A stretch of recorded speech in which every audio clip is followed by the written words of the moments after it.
오늘 함께 은혜 나누실 말씀 전도서 5장 1절로 4절까지의 말씀입니다. 전도서 5장 1절로 4절까지의 말씀 같이 한 목소리로 합독하겠습니다. 너는 하나님의 집에 들어갈 때에 내 발을 삼갈지어다. 가까이 하여 말씀을 듣는 것이 우매한 자들이 제물 드리는 것보다 나으니 그들은 악을 행하면서도 깨닫지 못함이니라. 너는 하나님 앞에서 함부로 입을 열지 말며 급한 마음으로 말을 내지 말라. 하나님은 하늘에 계시고 너는 땅에 있음이니라. 그런즉 마땅히 말을 적게 할 것이라. 걱정이 많으면 꿈이 생기고 말이 많으면 우매한 자의 소리가 나타나느니라. 내가 하나님께 서원하였거든 갚기를 더디게 하지 말라. 하나님은 우매한 자들을 기뻐하지 아니하시나니 서원한 것을 갚으라. 아멘. 함께 봉독한 전도서 5장 1절로 4절 말씀 가지고 경외함으로 순종하십시오 라는 제목으로 함께 말씀의 은혜를 나누겠습니다. 제가 어렸을 때 성전은 말 그대로 거룩한 곳이었습니다. 하나님이 계신 곳, 그 중에서도 빨간색 카펫이 깔려있는 강대상은 함부로 올라갈 수 없는 곳. 거기를 올라가는 날이면, 더군다나 신발을 신고 올라가는 날이면 큰일 나는 줄 알았었습니다.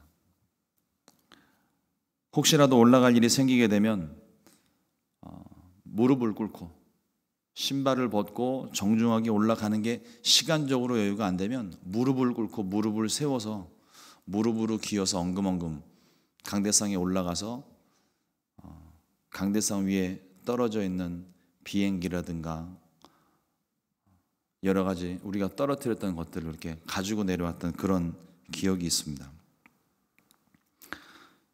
아마도 그런 시대적인 분위기였다고 할까요? 목사님들도 강대상에 올라올 때는 항상 강대상 전용 슬리퍼가 있었습니다. 그래서 그 슬리퍼로 목사님들도 갈아 신고 강대상에 올라올 만큼 그렇게 특별히 구별되었던 장소로 기억이 됩니다. 아마도 하나님께서 계신 곳, 또 하나님께서 말씀하시는 곳이라는 의미가 굉장히 컸던 시기였던 것 같습니다. 구약의 제사법을 따르게 되면 하나님 앞에 나올 때는 반드시 자기의 죄를 회개하고 직접 잡은 어린 양의 피를 가지고 나와야 됩니다. 나중에 레위기 말씀들을 통해서 좀 더 자세히 살펴보겠지만 그 어린 양의 피가 없이는 하나님 앞에 제사로 나올 수가 없었습니다.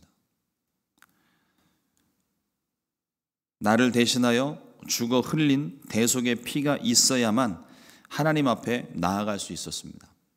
그것도 내가 정성껏 잡았던 그 양의 제물과 피를 가지고 하나님께 직접 나가는 것도 아니에요. 나를 대신해서 나갈 수 있는 대리인이 필요했습니다. 그게 제사장들이에요. 제사장들조차도 하나님 앞에 설 때에는 항상 정결 예식을 통해 거룩함을 가지고 들어가야만 했고 하나님 말씀대로 순종하지 않을 때에는 죽음을 당하기도 했습니다.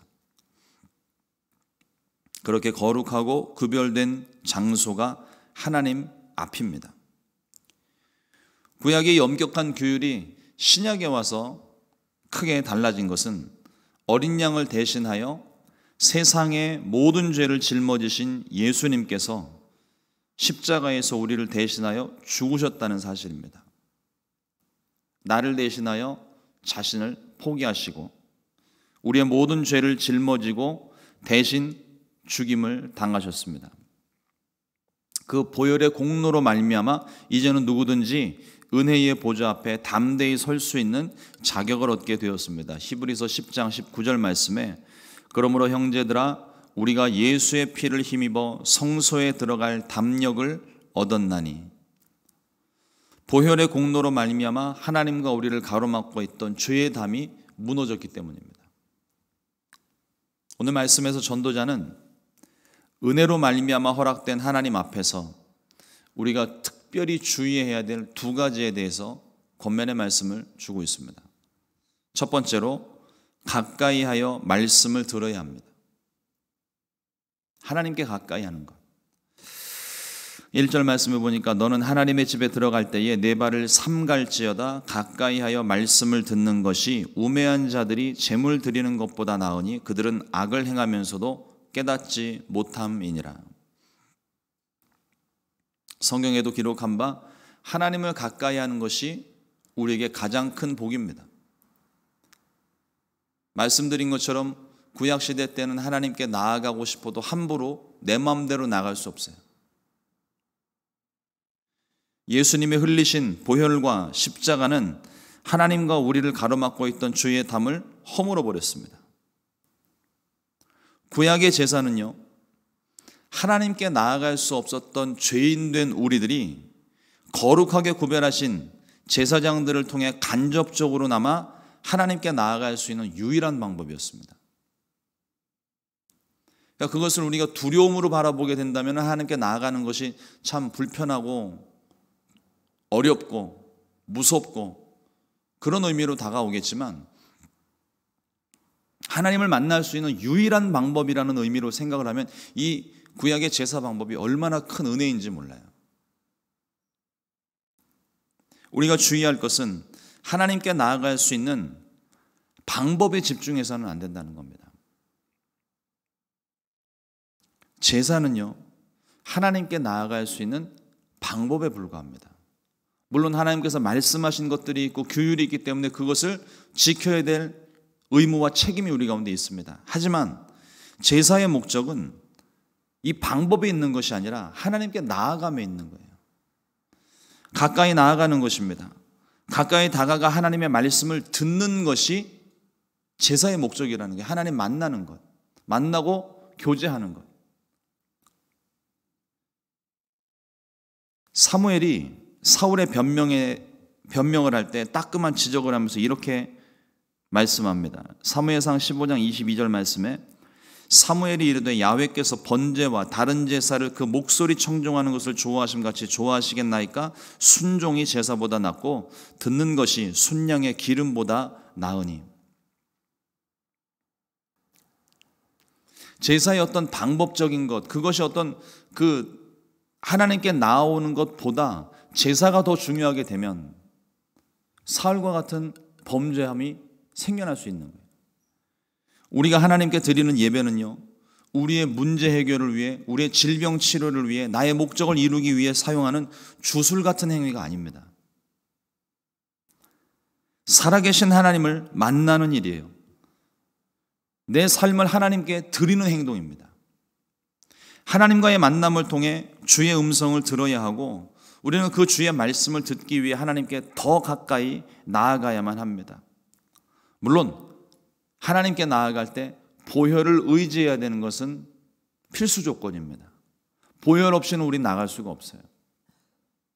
매일매일 하나님께 더 가까이 나아가 하나님을 만나고 순종하는 복이 있게 되기를 주님의 이름으로 축원을 드립니다.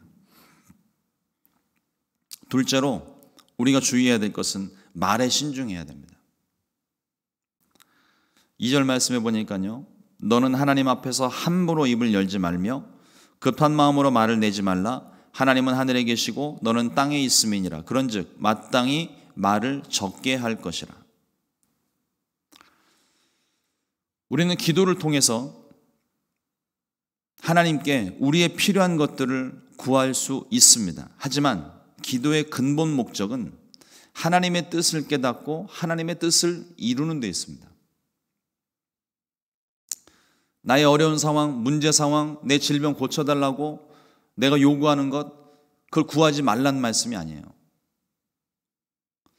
기도의 근본 목적을 우리가 알고 기도해야 된다는 것이겠죠. 하나님의 뜻을 이루는 것이 기도라면 우리는 내 목적을 이루기 위해서 하나님 앞에 땡깡을 부리고 고집을 부리고 할 수 없습니다. 기도하면서 하나님의 뜻이 이루어지게 되면 그 뜻 가운데서 하나님께서 우리에게 가장 좋은 방법, 가장 좋은 것으로 또 우리가 구한 모든 것 하나님께서 응답해 주시는 거예요. 예수님께서 말씀하신 것이 먼저 그의 나라와 의를 구하라고 말씀하셨습니다. 그리하면 이 모든 것을 너희에게 더하시리라. 하나님의 뜻이, 하나님의 나라가 가장 우선이 되어야 됩니다. 기도도 마찬가지예요. 나의 목적과 간구를 구하는 것 이전에 먼저 하나님의 뜻을 아는 것이 무엇보다 중요합니다.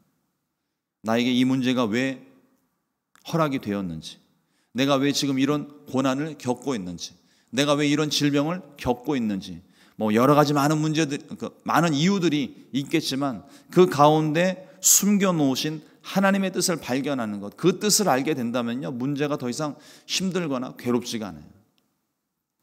하나님께서 내게 허락하신 것들, 그거를 통하여 하나님이 나를 다시 한번 성장시키시고 성숙할 것을 알기 때문에. 미국도 그렇지만 한국도 요즘 그 건강 열풍이 불어서 이 짐을 찾아가서 이렇게 운동하는 사람들이 많아졌어요. 집에서도 홈 트레이닝을 한다. 여기는 사방 도처에 24시간 하는 짐도 있고 여기저기 곳곳에 그런 것들이 많이 보여지는데, 자기가 건강을 위해서 이렇게 운동을 하고 젊은 친구들 같은 경우는 막 근육을 키우기 위해서 운동을 합니다. 이 운동이 나에게 주는 효과를 알기 때문에 그것이 힘들고 귀찮아도 비가 와도 눈이 와도 우리가 찾아가는 거잖아요. 마찬가지입니다. 우리 영의 유익이 무엇인지, 하나님이 나에게 이것을 통하여 무엇을 지금 원하시는지 내가 분명히 알게 된다면 그것을 받아들일 수 있고 기쁨 가운데 감당할 수 있고, 그것이 마침내 통과되었을 때 우리가 정금 같은 믿음으로 나올 수 있고 기도 근육이 생기고 많은 유익들이 그 가운데 있다는 것입니다. 예수님께서도 우리에게 기도를 가르쳐 주시면서 뜻이 하늘에서 이룬 것 같이 땅에서도 이루어지이다 기도하라고 분명히 가르쳐 주고 계십니다. 기도는 하나님의 뜻을 이루는 아주 중요한 도구입니다. 기도 없이는 하나님의 뜻이 이루어질 수 없고 기도 없이는 하나님의 뜻을 알 수 없습니다. 그러므로 기도는 신중해져야 돼요. 나의 기분이나 감정에 따라서 춤추는 엎치락 뒤치락하는 그런 기도는 우리가 조심해야 됩니다. 그래서 전도자가 말하기를 함부로 입을 열지 말며 급한 마음으로 말을 내지 말라고 권면하고 있습니다. 나의 기분이나 감정에 따라 기도가 나오게 된다면 그 기도는 실수함이 많을 수밖에 없습니다. 내 기분에 치우쳐서, 내 감정에 치우쳐서 그냥 막 생각나는 대로 나오는 기도는 조심해야 되는 거죠. 특히나 조급한 마음은 해서는 안 될 말을 함부로 하게 하고 기분에 따라 기도하면 원망과 불평이 뒤따르기 마련입니다. 우리가 기도에 있어서, 말에 있어서 신중해야 하는 이유는 하나님은 하늘에 계시고 나는 땅에 있기 때문입니다. 예전에 늘 말씀을 보면서도 이 말씀을 본 적도 없고 마음에 둔 적도 없는데 제 기억에 전도사 시절이었던 것 같아요.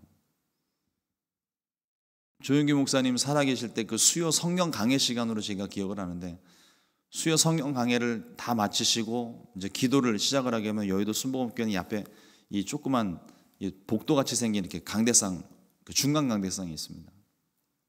강단이 있는데 그 강단으로 목사님이 기도하시면서 슥 내려오신 거예요. 그러면서 이 중간 복도 같은 이 중간 난상을 계속 왔다 갔다 하시면서 딱 한 가지를 기도하시더라고요. 하나님은 하늘에 계시고 나는 땅에 있습니다. 하나님은 하늘에 계시고 나는 땅에 있습니다. 제 기억에 어렴풋이 거의 한 10분 동안 마이크가 있으니까 이제 막 소리가 들려오잖아요. 다 기도를 하고 있었는데 유독 그날 저에게 그 기도가 이 귀에 꽂혔어요. 10분을 계속 왔다 갔다 하시면서 하나님은 하늘에 계시고 나는 땅에 있습니다. 하나님은 하늘에 계시고 나는 땅에 있습니다. 이 기도를 계속 반복하시더라고요. 그 기도가 무슨 기도일까? 되게 궁금해지더라고요. 그래서 그날부터 기도를 시작을 했습니다. 하나님, 이 말씀의 뜻을, 기도의 뜻을 저에게도 알려주십시오. 저도 저렇게 기도하고 싶습니다. 주문처럼 외우는 거는 제가 허락이 안 되는 거예요. 뭐 뜻을 알아야 그렇게 기도를 할 텐데. 저 뜻이 도대체 무엇입니까? 기도하던 중에 하나님이 깨닫게 해주신 것이 무엇이냐면, 하나님은 하늘에서 말씀하시고 나는, 죄인된 나는 땅에서 그 말씀을 듣습니다. 그런 깨달음이 저에게 오더라고요.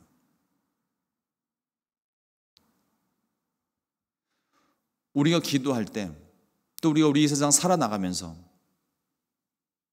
우리가 마음 가운데 절대 잊지 말아야 될 것은, 하나님은 말씀하시는 분이시고요, 우리는 그 말씀을 듣는 사람이라는 겁니다.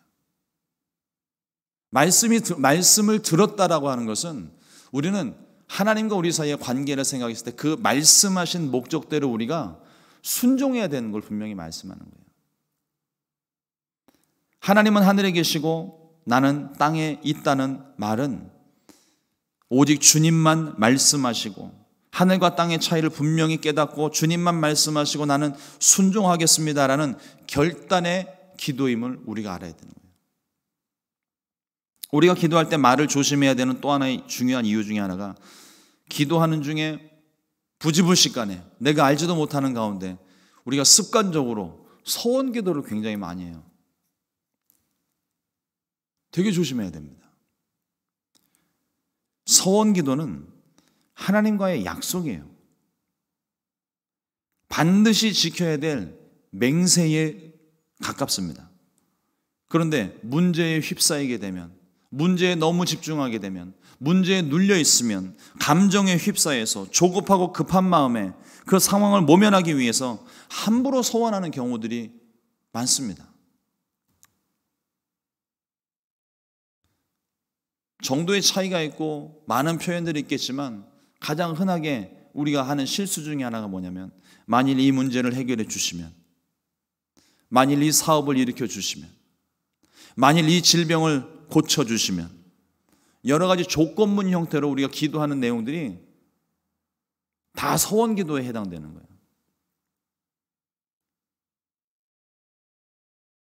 예전에 한번 그런 우스갯소리를 제가 한번 한 적이 있었는데, 뭐 요즘은 얼마가 지금 걸려 있는지 모르겠지만, 여기 로또나 뭐 이런 복권 같은 거 보면은 뭐 어느 날 신문에 크게 나잖아요. 뭐 몇백억이네, 뭐 몇백억 달러가 뭐 나오기도 하고, 뭐 어마무시한 금액들이 당첨됐다고 이렇게 되잖아요. 예전에 어떤 분이 하도 이 물질을 놓고서 막 기도를 하시는데, 그게 좀 제 마음 가운데도 이게 듣는 제가 이렇게 막 부담스러울 정도더라고요. 너무 저렇게 기도하시면 안 되는데. 그래서 언젠가 한번 이렇게 말씀 나누다가 그렇게 한번 질문을 한 적이 있었어요. 이것만 당첨되게 해주시면, 하나님 이 복권 당첨되게 해주시면 11조를 하나님께 드리고 가난한 교회를 돕고 뭐 여러 가지 뭐 주의 선한 일을 하고 할 수 있게 하겠습니다. 그러면서 막 이렇게 기도를 하고, 근데 의외로 많은 분들이 그런 기도를 하고 계시더라고요. 가만히 제 기억을 더듬어 보니까 저도 옛날에 그런 기도를 했던 것 같아요.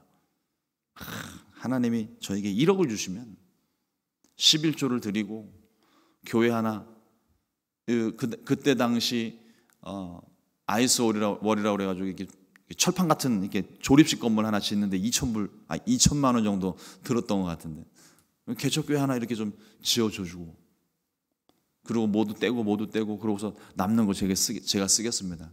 돈이 급하니까 그런 기도를 했겠죠. 근데 이게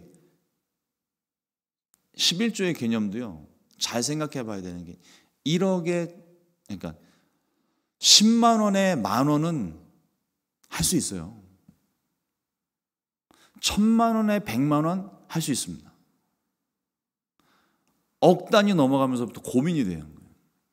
11조를 1000만 원을 드린다는 생각을 하니까 사람들 마음 가운데 기본적으로 아까운 생각이 들어요. 손을 벌벌벌 떨죠. 그런데 1조 원이라고 생각을 하면은 1,000억이잖아요. 그때는 정말 쉽지 않을 것 같아요.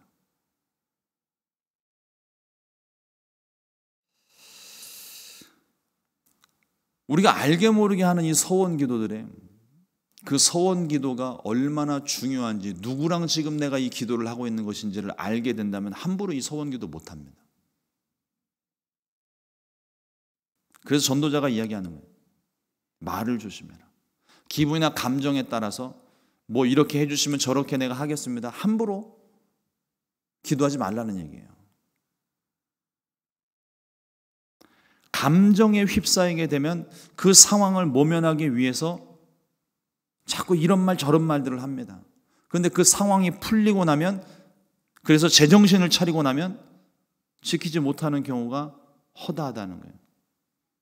화장실 들어갈 때만 나올 때 마음이 다르듯이 하나님께서 이를 기쁘시게 여기지 않습니다. 그래서 전도자가 말하는 것이 5절 말씀에 서원하고 갚지 아니하는 것보다 서원하지 아니하는 것이 더 낫다고 말합니다. 부지불식간에 아무 생각 없이 그냥 내뱉은 말 때문에 내가 서원한 것을 지키지 못하는 것보다 말을 아껴서 좀 더 신중하게 함부로 서원기도 하지 말고 차라리 서원기도 안 하는 게 하고 안 지키는 것보다 훨씬 낫다고. 마치 막 신앙의 열정과 내가 가진 체면과 지위 때문에 이런 서원기도를 해야 될 것 같고 마치 이렇게 해야 될 것 같고, 그 본심이 아니거든요. 그러니까 본심도 아닌 그 마음으로 감정과 분위기에 휩싸여서 그렇게 함부로 서원했다 지키지 않는 것보다 차라리 체면 차례 다 내려놓고 정직하게 지킬 수 없는 건 지킬 수 없는 거고, 내가 할 수 있는 건 작은 거 하나라도 그 작은 거 하나 하나님께 기도해서 순종하여 지키고, 그 다음번에는 조금 더 큰 거 하나님께 약속하고 지키고, 그러면서 순종의 훈련들을 통하여 점점 하나님께로 나아가는 것이 낫지, 함부로 서원했다가 지키지 않게 되면 그 뒷감당을 우리가 어떻게 할 수 있을까요? 자식이 없었던 한나는요, 답답한 마음에 하나님 전에 앉아 신음하며 기도를 했습니다. 사무엘상 1장 11절 말씀에 서원하여 이르되 만군의 야훼여 만일 주의 여종의 고통을 돌보시고 나를 기억하사 주의 여종을 잊지 아니하시고 주의 여종에게 아들을 주시면 내가 그의 평생의 그를 야훼께 드리고 삭도를 그의 머리에 대지 아니하겠나이다. 전형적인 서원기도의 모형이거든요. 한나는 사무엘을 낳고 난 후에 하나님과의 약속을 지켰습니다. 학자들이 보통 얘기하는 게 요 사무엘의 나이가 보통 3살 정도 됐을 때라고 얘기를 합니다. 얼마나 이쁠 때예요. 한 번도 부모 곁을 떠나지 않았던 그 아이를 성전에 두고 나오는 부모의 마음이 어땠겠습니까? 자식을 놓고 함부로 서원기도 하면 안 돼요. 그걸 지키기까지 한나가 얼마나 고통스러웠을까요? 자식이 없는 고통을 한나가 누구보다 잘 알잖아요. 그런데 하나님이 주신 그 아들을 성전에다 두고 뒤돌아 나오는 어머니의 그 마음이 어땠을까요? 하지만 한나는 하나님과 약속한 것이기 때문에 그걸 지켰어요.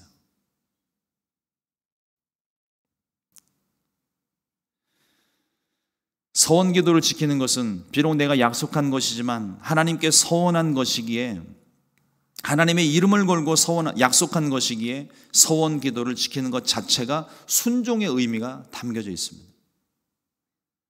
전도자는 하나님께 서원한 것을 반드시 지켜야 된다고 권면합니다. 그렇기 때문에 기도할 때 또 우리 평소에 습관적으로 하는 그 말들 조심해야 됩니다. 기분과 감정에 따라 말하지 말고 불필요한 말들을 늘어놓지 말아야 됩니다. 결론적으로 전도자는 하나님을 경외하라고 당부를 합니다. 전도서 5장 7절 말씀에 꿈이 많으면 헛된 일들이 많아지고 말이 많아도 그러하니 오직 너는 하나님을 경외할지니라. 여기에서 말하는 꿈은요, 우리가 흔히 말하는 꿈과 비전의 의미가 아닙니다. 망상이 망상. 문제에 사로잡혀서 온전한 생각을 하기 힘듭니다. 가만히 두면 불가능과 실패 쪽으로 생각이 쭉쭉 뻗어나가요. 우리 문제 상황 만났을 때 그 문제가 잘 해결될 것이다 그렇게 생각하시는 분들이 있습니까?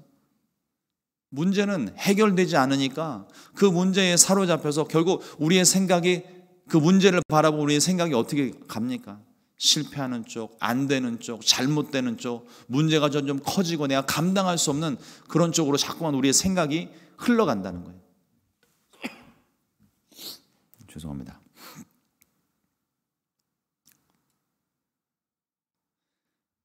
안 되고 불가능한 쪽으로 생각이 자꾸 흘러가기 때문에 자연스럽게 우리 마음에 두려움과 근심 염려가 가득하게 되고 그 불안함 때문에 조급함 때문에 이 말 저 말 아무 말 대잔치를 그냥 벌립니다. 나의 생각과 나의 욕심만 따라 살면 실수가 생기기 마련이고 불순종이 생기기 마련입니다. 모든 것이 내 속에 하나님을 신뢰하는 마음이 없기 때문이에요. 하나님께서 나의 모든 것을 책임져 주신다는 하나님에 대한 신뢰가 있다면 마음에 근심 염려가 없겠죠. 그래서 전도자가 말하는 것이 그러하니 오직 너는 하나님을 경외할지니라. 하나님을 경외하고 신뢰하게 되시기를 주님의 이름으로 축원을 드립니다. 오늘 말씀은 기도하지 말라, 말을 하지 말라는 의미가 아니라 말의 신중함, 기도의 중요성, 그리고 하나님 앞에 들려진 그 말씀과 하나님께 드려진 말씀에 우리가 순종할 것을 분명하게 말하고 있습니다. 소리만 요란한 수레보다는 소리 없이 부드럽고 정확하게 움직이는 수레가 훨씬 더 좋은 거죠. 하나님 앞에서 잠잠할 것은 뜻없이 내뱉는 많은 말들을 아끼고 신중함으로 고백하는 한마디, 온 마음으로 따르는 작은 순종의 무게를 우리 가운데 전해주고 있습니다. 오늘 하루 내 기분이나 감정에 따라 말하고 행동하지 말고 함부로 하나님께 서원하지 말고 하나님을 경외함으로 주의 말씀을 따라 순종하는 복된 한 날이 되시기를 주님의 이름으로 축원을 드립니다. 기도하겠습니다. 좋으신 하나님 아버지 감사합니다.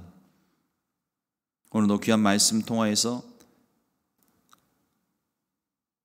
우리의 말의 무게, 순종의 무게에 대하여 하나님 말씀을 듣게 하시니 감사합니다. 하나님은 하늘에 계시고 우리는 땅에 있지만 여전히 그 하나님은 하늘뿐만 아니라 우리와 늘 함께 하시며 내 속에 계시는 하나님이십니다. 하나님, 그 하나님을 우리가 온 마음으로 받아들일 수 있게 해주시고 그 하나님을 온전히 신뢰함으로 주의 말씀이 어떠한 말씀이든 하나님 그 말씀에 순종하는 우리 모두가 될 수 있도록 주께서 도와주시옵소서. 하나님, 여전히 우리는 연약하고 답답한 마음에 조급함으로 기분과 감정에 따라 그 상황을 모면하기 위해 하나님께 끊임없이 이런 말 저런 말 이런 기도 저런 기도를 하지만 하나님, 우리 마음 가운데 하나님을 경외하는 마음, 하나님을 신뢰하는 마음, 그 하나님 앞에서 내 말 한마디가 얼마나 중요한지를 깨닫고 오늘 전도자가 우리 가운데 권면하는 것처럼 말을 아끼고 생각을 아끼고 오직 하나님을 경외함으로 나의 뜻이 아닌 하나님의 뜻을 먼저 생각하고 그 뜻을 이루어갈 수 있는 귀한 한 날이 될 수 있도록 주님 역사하여 주시옵소서. 성령으로 충만하게 하시고 오직 성령의 인도하심을 따라 기도하며 주님의 뜻을 구하는 오늘 복된 한 날 될 수 있도록 도와주시옵소서. 무엇보다 하나님, 내가 지금 있는 이 자리에서 하나님 앞으로 한 걸음 더, 오늘 조금 더 가까이 가서 주의 말씀 듣기를 원합니다. 하나님, 우리의 모든 마음과 생각이 하나님께로 향할 수 있게 하시고 나를 향하여 주시는 그 음성에 귀 기울이는 오늘 하루, 그리고 들려진 그 말씀에 온전히 순종하는 하루, 내가 기도했던 모든 것을 하나하나 이루어 나가는 뜻있는 하루가 될 수 있도록 인도하여 주시옵소서. 우리 순복음 시카고 교회 가운데도 주의 말씀이 임할 때 그 말씀에 온전히 순종하고 열매 맺는 귀한 교회 되게 하여 주시옵소서. 감사하고 예수님의 이름으로 기도드렸습니다. 아멘.